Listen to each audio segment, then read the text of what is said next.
Welcome to my podcast. My name is Dominique Beaumonte, and you are listening to Season with Salt. Thank you for joining this new episode. In this episode, we are going to talk about Ayesha Curry and her confession that she is in need of more male groupies. We are going to talk about my personal journey as a pescatarian, as well as some other topics. And I hope that you will enjoy this podcast. If you do, please be sure to share it with your friends and family. I would greatly appreciate that. We are on Facebook.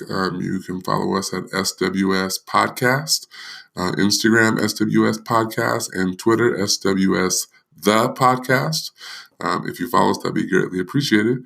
Again, I hope you enjoyed this episode. Have a blessed day. So I'm trying this weird thing where I am live on Facebook over there, live on Instagram right here, and live on Anchor at the same time. And I think what I'm doing, here's my mic. Here's my mic. I think what I'm doing is I am really just recording my podcast, I think. So, before we begin, I just want to say that I'm going to only try to record one segment, just in case it doesn't work, because I don't want to mess up my whole podcast for just one trickaroo. Anyway, I'm going to play, I think, a clip of Ayesha Curry on the little red table or big red table or red table, whatever she's on, talking about some insecurities that she has. Then I'm going to talk about it in great detail for 7 minutes. Are you ready? Okay. Will this work?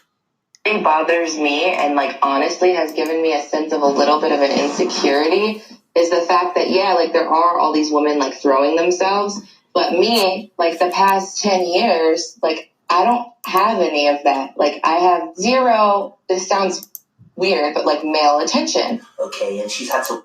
Okay. So,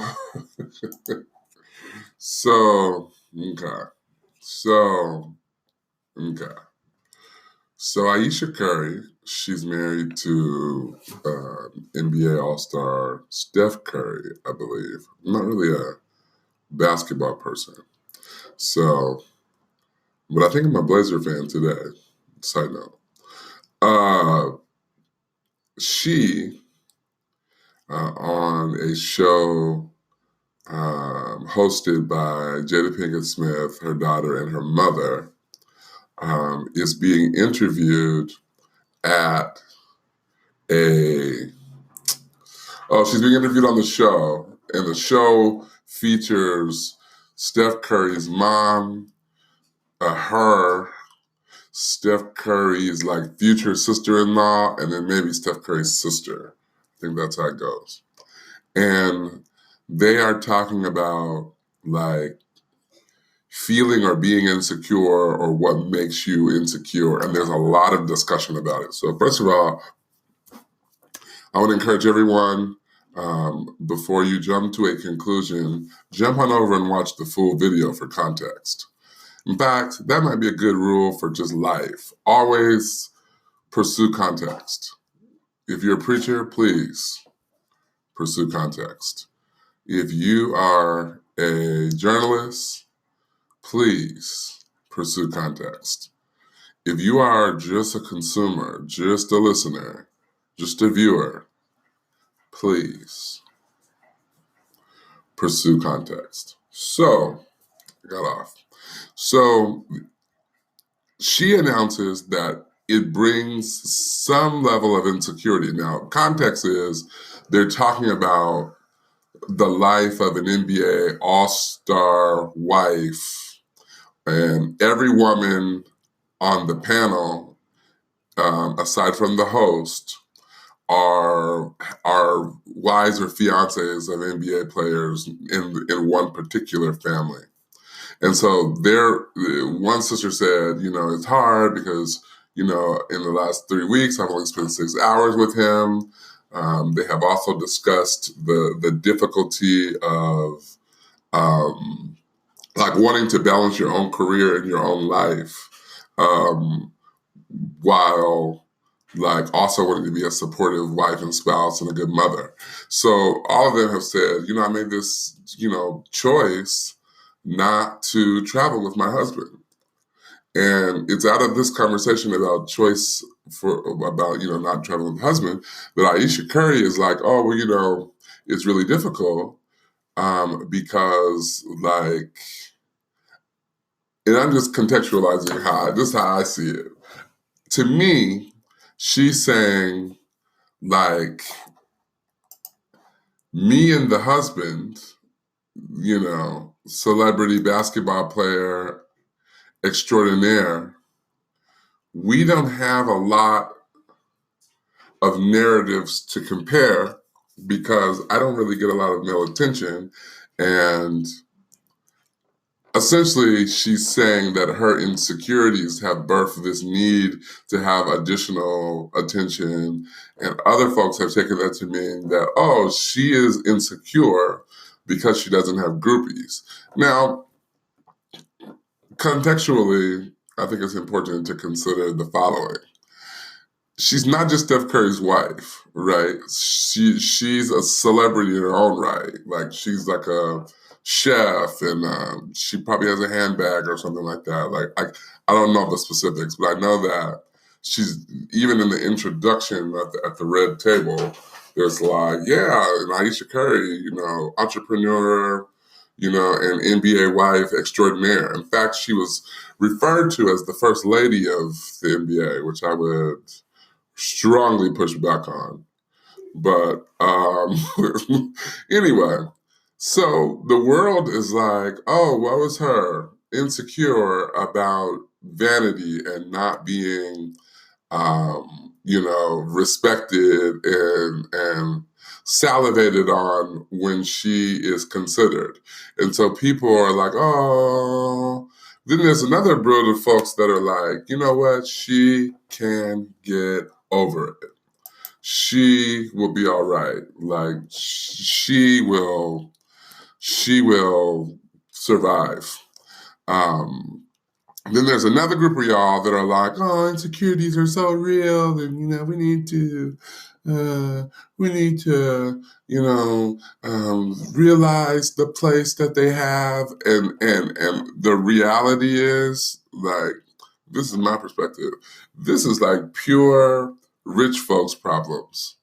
Like okay, if you don't agree with me, memorize this girl's lines and then go ahead and repeat it to one of your friends. Let's try that. Let's just listen to it again and you put your own voice on it.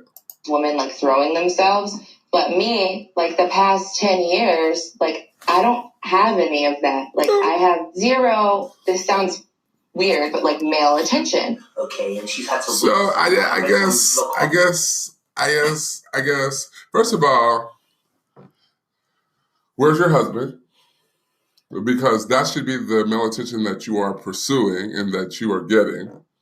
Like, to me, like it's more of a problem for Steph Curry to have a wife on TV talking about she gets no male attention. What kind of male attention are you looking for? And this kind of goes deep into this conversation about whether celebrities are role models. And sometimes they just become role models automatically and we can't really control. Like, sometimes celebrities cannot control how people view them. And so we just say, oh yeah, like such and such is a role model. But like, it's really important for parents to like listen to stuff like this and determine if this is the person that they want their kids to be in front of. Because I don't know, just lamenting about not having groupies is weird. What do you guys think? I mean, I don't understand, like, and this is mental health month, like it's mental health awareness month. And I just don't think that this is one of those things. But I will say though that like insecurities are subjective, right? Because like you might be insecure about something within your own context. Like, I'm a preacher. So naturally I'm insecure about my delivery and how people receive my message. If I was a basketball player, naturally I would be insecure about how, my performance on the court is received and celebrated. So that being said, is it okay for somebody whose context is the wife of an NBA player and versioning, hey there, buddy, that's Sydney. Sydney and I are going to the mall to Nordstrom, although I haven't heard from him. Or has he not heard from me? Whatever. Okay, so insecurities are subjective because they depend on who you are, where you're from, and what your context is. So I guess the question is, are we going to give Ayesha Curry a pass? Is it okay for her? I'm going to be honest. I'm going to give Ayesha Curry a pass. And the reason why is because I just talked myself into it. I'm deciding that insecurities are subjective. And if you're married to somebody that's famous, and even, let me see, who else was on that panel? And they were talking, maybe it was Ayesha Curry. She was talking about how she and Steph had to work out a situation where, like, you can imagine, like, you're married to somebody that's famous, you show up at a red carpet, and everybody is like, hey, like, literally ignoring your presence because whatever your skill set is or whoever you are, like just being somebody's wife or spouse is not enough. And so she talked about the difficulty of having to introduce herself in situations where perhaps he wasn't naturally introducing her, or the person was so overwhelmed with his stardom that they weren't really thinking about her. I can imagine that could be very difficult to like live life like as like the shadow or the spouse or the wife. But I'd also contend, and I think this is my number one perspective, is that it is I'm giving chips to my coworker. It is and I lost my thing. Okay. Here's the problem. You can just keep those. God bless you. Here's the problem. All right, let's see. Sydney said, what exactly happened? I've been seeing a bunch of memes, but I didn't get the situation. And Taba said, was she supposed to just stay silent about how she honestly feels? Sydney, she was on the Red Table Talks. They were talking about what it's like to be a celebrity. Context, Sydney, she is on so I didn't even know half of this, but the Red Table Talk is Jada Pinkett Smith, Will Smith's wife, Jada Pinkett Smith's daughter and Jada Pinkett Smith's mother have this YouTube show called the Red Table Talk. And it's where they essentially interview people and have these in-depth interviews about girl stuff. That's how I would see it. On the show, they go to the home of Steph Curry's mom, and Steph Curry is a second generation NBA player.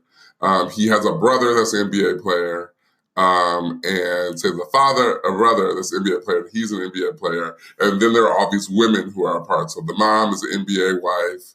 One of the sisters is the NBA wife, and one of the sisters is the NBA daughter. So it's the Smiths and the Currys, and they're talking about life as a celebrity or life as the spouses, sons, or daughters of basketball players. And that's when Ayesha's like, I really feel insecure that people don't really recognize me at the way that they recognize other people. She essentially says that she wants to get, the problem though is that she opens it up by saying that she gets no male attention. So of course you're on the panel with a whole bunch of women and they start saying like, oh yes you do, like, oh you just don't know about it, like, ah. That's what happened. Um, so Tava said, was she supposed to be silent? No, I mean, I guess that's a good question. Was she supposed to be silent? I think that there's some things to talk about and there's some things not to talk about out loud. Like, if the red table talk wasn't being recorded, that is the group that you should have that conversation with. Family members, people who have shared experience.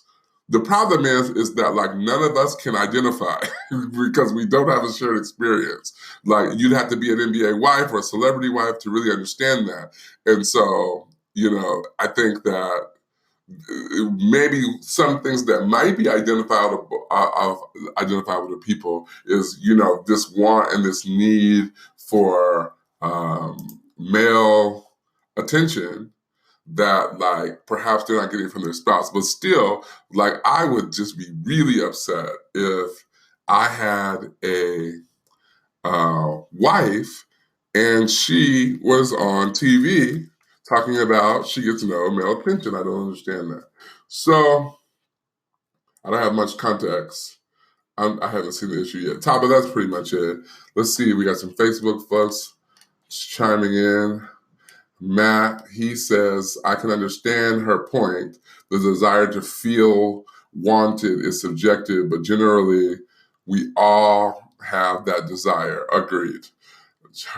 His issue is her delivery and where she made the announcement. I agree with that. He says it's okay. What we feel is human. He can relate. I'm not going to read all that. Cool, gotcha. And reportedly, she further made a statement that she hasn't been sexually satisfied for years. Again, when that camera came off, that all those things could have been said. But I also think that because it's Mental Health Month, I think we should just talk about it. If like we often don't feel safe in spaces where we can share our true feelings, and so we certainly don't want to discourage people from being like, this is how I feel. Like, and we want to create opportunities for people to share their true feelings. Like, clearly, like if this woman is a celebrity wife and there's not a lot of people, she's not going to just call Steph Curry's mom and be like, oh, I'm not sexually satisfied. Like, what should I do? I mean, she might be able to tell her, yes, that's the life, during basketball season and then move on. But ultimately, that conversation is around her son's ability to satisfy a woman. So that's not going to go far. I mean, have you met a Black woman with a child, with a son child? They do not like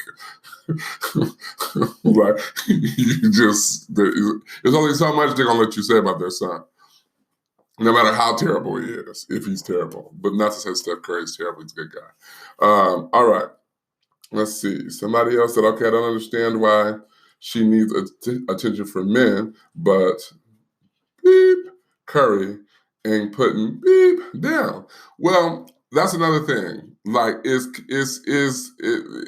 Curry? That's a marriage. That's contextual. Because the other sister said on the same breath that it had been 2 weeks since she had seen her husband, and I don't even know who's in the playoffs and who's not. I just know that some of them teams ain't in the playoffs. So is it a sacrifice that you make? I mean, I guess the other thing is that, like, do doctors' wives have the same testimony? Do preachers' wives have the same testimony? Sure, a lot.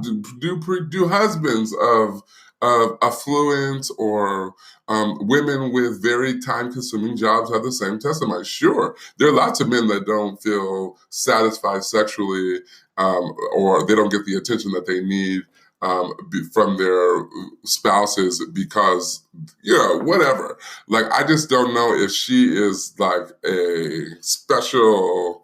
Like, if she gets, I don't know. I said I was gonna give her a pass. So I probably just need to give her a pass, and just let her be. But I didn't see anything where she said that she wasn't being sexually satisfied. But I would imagine that if you're married and you are accustomed or you are in need of regular sexual attention and you are married to someone whose schedule is as such that, is the way that Steph Curry's is, that you would not, love you too, Sydney, see you soon. you would not be available to get it cracking all the time. But they got a lot of kids, so they're doing something somewhere. Amen. So what are the key points? Like what are the high level takeaways from this particular scenario? I think for me, number one, it is like get you a pastor, a confidant, a best friend. See you later, Taba. Get you somebody that you can really like sit in a corner with at a coffee shop and just have some tissue and some coffee and tell what's going on in your life. So that's first and foremost. And I think we all need that. And I think that this is important because like people will make you feel bad for having feelings because they're using their context to sort of review how you feel and whether it's important, like what I'm doing right now. Like I have determined that it's weird, but I'm also not married to anybody in the NBA, and so I don't know what her life is like. But so get somebody that you can talk to before you talk about it on camera, talk about it with your mom, like, somebody important to you, somebody that will listen to you. There was also a lot of talk about like anxiety on the show that is really, really concerning to me. Not because people have anxiety, because I definitely struggle with anxiety in my own life. But like there was a talk about like taking pills and different anxiety. And I just want to say that when we are um, like hearing people talk about how they deal with anxiety, we need to be very careful not to adopt the way that they cope as the way. Like, oh, she's a celebrity, because even though these people talking about she ain't getting no attention, she does have influence amongst people. And I'm sure she has influence amongst people who, deal with anxiety. And like there was this table full of folks, talking about the ways that they cope and the way that they deal with anxiety. And I think it's really important for us, first of all, talk to Jesus Christ and your medical provider about ways that, and I also think it's just good to have a therapist. It's good to have somebody who will listen to you and will give you unfiltered, proven advice about the ways that you can handle some of these issues so that you're not just doing something that other people are doing. And it's not a non-church thing, because I've heard church people talking about taking sleeping pills and all kind of stuff. And we really need to be, cognizant of, like just caring for ourselves and figuring out how we can, just be good stewards of our bodies and our lives and stuff. So I think that's that. And I think finally, like if your marriage context, and I'm certainly, the thing that gives me the right, if you will, to even make a comment about marriage is because I know what the Bible says about marriage. I'm not married, so I don't have this is not a testimony. This is just more of what I have perceived the Bible to say. The Bible says that a man is to love his wife as Christ loved the church and gave himself for it. It also speaks to the idea that both the man and the woman should leave and cleave from their own sort of nests and homes and lives to be available, and that husbands and wives should not deny their spouses the love and intimacy that comes along with marriage. That's just what the Bible says. That's my personal advice. That's what the Bible says. And so I think that, while we're talking about like mental health, and there's a lot of mental health issues that are attached to like feeling wanted and feeling needed. And a lot of people are doing very, very, very crazy things because they don't feel that people want them. And so, or they don't feel loved or respected or heard or seen. And so they're doing things to get attention. And sometimes those things to get attention are suicide, cutting, just all kinds of things that people are doing. And I think we need to be cognizant of that. So my final advice is, if you identify as a believer, you need to also lean on Christian advice. I mean, if you can find a Christian therapist, great. Take your pastor out to coffee and then have these conversations in addition to whatever other, needs that you have, because I think it's important for us to care for ourselves. So, sorry, Ayesha Curry. I didn't mean to make a whole podcast about you. I just want you to be happy. And your happiness is very important to a lot of people, namely fans of the Golden State Warriors. And so we want to just take the time to say to Steph Curry, I don't know if this is a clarion call for help or attention or what, but you got some work to do in the off season. You know what I mean? You got some opportunities. There are some opportunities for you, Steph Curry, at Casa de Curry. Okay? Okay. All right. So I tried to stream on Instagram and Facebook and record a podcast, and I'm going to say it worked, but I'm not sure. Time will tell. All right. So, a couple of things. Please like my page. Share this if you like. Like my page on Facebook. It is d.beaumonte, or you can go to @SWS, which is Season with Salt podcast. You can also go to SWS podcast on Instagram. So @SWS podcast on Instagram. If we're friends, you can just follow me wherever. Also, I got a $66 bill. I'm pushing back on the amount of this bill because I hate when too many sixes are in one amount. But I got a $66 bill telling me that I had to renew my website. So I paid it because I forgot to tell them that they needed my permission. So I have a website for another year. I pray that I have time to post on it, but it is DominiqueBeaumonte.com. So I have a couple more segments to post for this podcast, but I want to thank my YouTube and Instagram viewers for your time. And until next time, we'll talk to you later.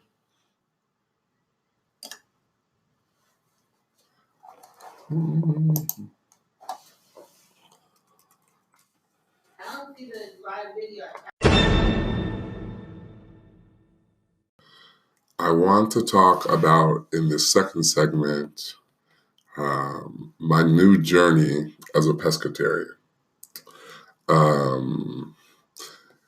I namely want to just go off about how people have responded to it. So I'm going to look up pescatarian in the Urban Dictionary because I just think that would be funnier to read. The Urban Dictionary says that a pescatarian is one who excludes all flying and terrestrial animals from their diet. Pesca is the word for fish in Italian. And so a pescatarian is one who only consumes fish and other seafood as a meat choice. They also eat any and all fruits, vegetables, nuts, seeds, legumes, and grains. Many vegetarians consider them to be cheaters for eating the flesh of an animal and get rather offended when pescatarians call themselves vegetarians. I'm not a vegetarian. I am a pescatarian. I decided to be a pescatarian because of the impact that red meat has had on my body and the impacts that it has had on family members and just African American people altogether. I was concerned about the consumption of red meat. I was concerned about the time that it takes to digest. And a part of the revelation came from like getting food poisoning one time and throwing up, like just getting food poisoning and like knowing that there was something inside my body that was making me ill, and then throwing up, and then realizing that there was something that my body was rejecting that it did not like. And the only way that it knew to expose of it was for me to throw it up. And I just started thinking about all the things that we put into our body without having a lot of information about what it is, why we eat it, where it comes from. I thought about in a great deal about like food that has been manufactured, like specifically for like the palate and the interests of poor people. Um, an example of that might be tilapia, the fish, or if you don't call it a fish. That is another part of my diet. Anyway, so I was just like, you know what? I'm gonna be a pescatarian. I'm gonna try it. The first week was cool. I'm in the second week now. The first week was cool. The problem was, well, so I'm just giving you the outline. This is not what I'm going to talk about. I'm just giving you the outline. So this is my second week. The first week, I made a mistake. I went to, what did I do the first week that was bad? Oh, I went to Popeyes and I had a shrimp tackle box, which is butterfly shrimp. And I know if you had to put in like parentheses when you're talking about some type of food, you probably shouldn't eat it, but Popeyes is just always going to be Popeyes, and I'm that dude. I like Popeyes. So I went to Popeyes, and I got the shrimp tackle box, but I got Cajun rice as the side because that's what I always get. I'm not sure what kind of meat is in Cajun rice at Popeyes, but it's meat nonetheless, and it's definitely not fish. Somebody said it's rat. Well, if there's rat meat in Cajun rice at Popeyes, there's probably rat meat in a lot of things that I just don't know about, and so I'm comfortable with rat meat. I'm just going to be honest. I don't have a problem with rat meat. Talk about me later. Talk about me now if you want to.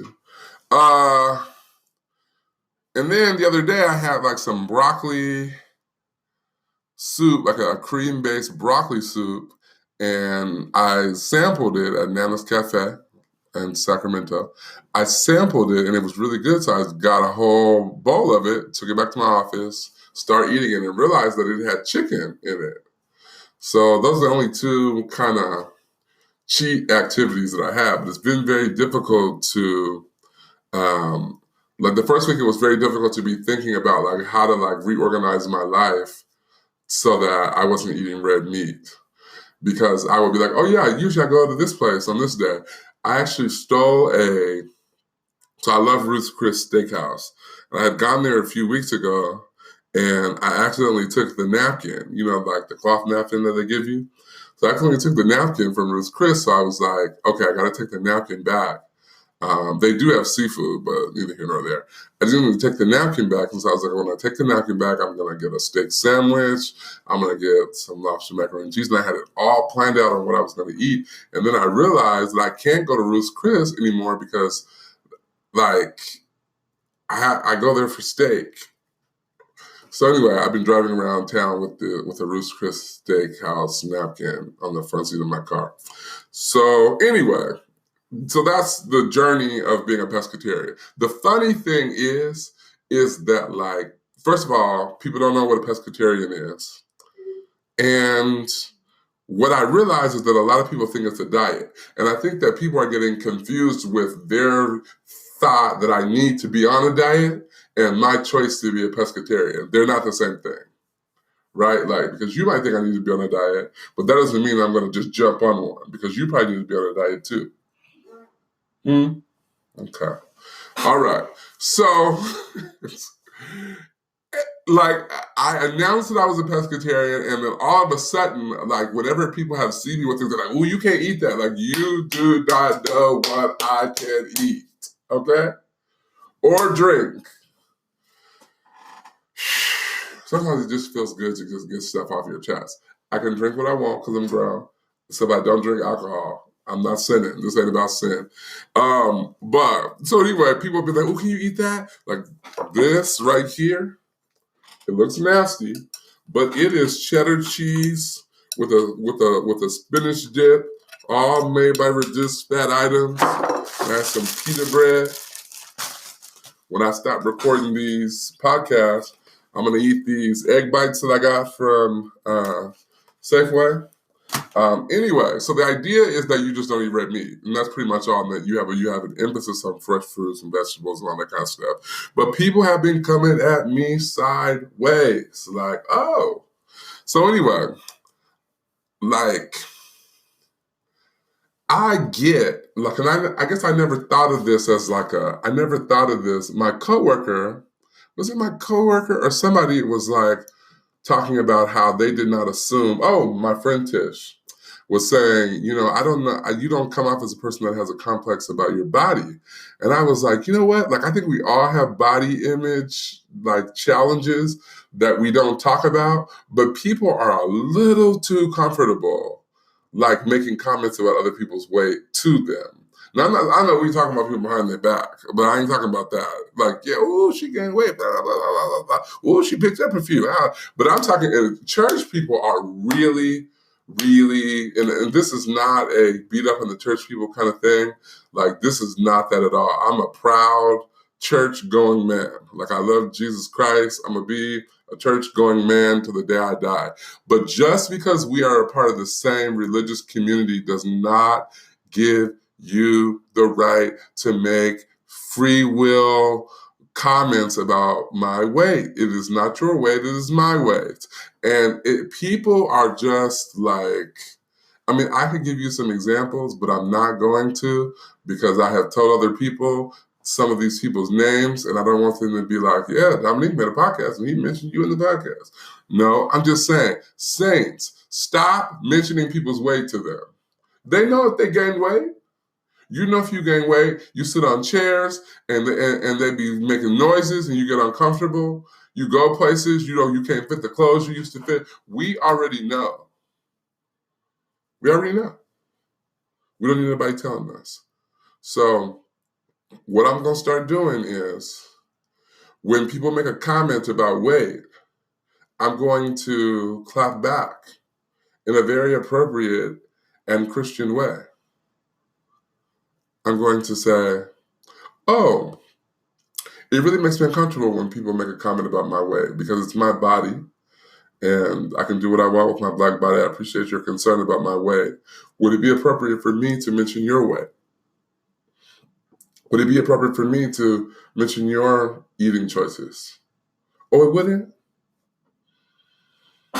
So, I'm a pescatarian. I made that choice for health reasons. At the same time, I'm making other poor health choices with food because it's a journey. Pray my strength in the Lord.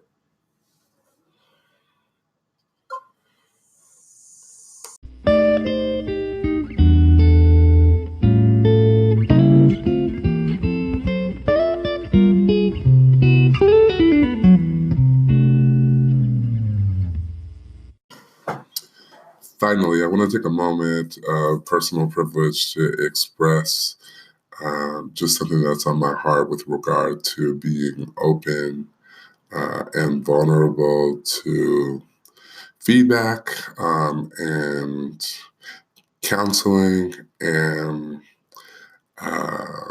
just being open to letting people love you by way of giving you feedback that can lead to change. And I think that sometimes that can be very difficult because the way we're naturally set up is to be like, well, certain people can't tell me nothing because they also XXXXX. And sometimes it's very difficult to receive feedback. And sometimes the people that we could probably get the best feedback from because they know us are people that are really close to us. And so that makes it sometimes even more hard. But I want to caution us, when I'm talking to me as well, to be aligned with feedback. Not all feedback is valuable, but sometimes it's valuable just because you work through receiving it in humility. And don't be afraid to improve your life by way of knowing and understanding what other people think, because it's not necessarily a bad thing. How we internalize it can sometimes make it bad, but when we open ourselves to feedback, you're better off. So I thought about, I want to read in the Message Bible, 2 Corinthians 7, 8 through 11. Paul writes to the Corinthian church, and he realizes that he uses some very strong and harsh language in encouraging them. And this is what he writes as a result.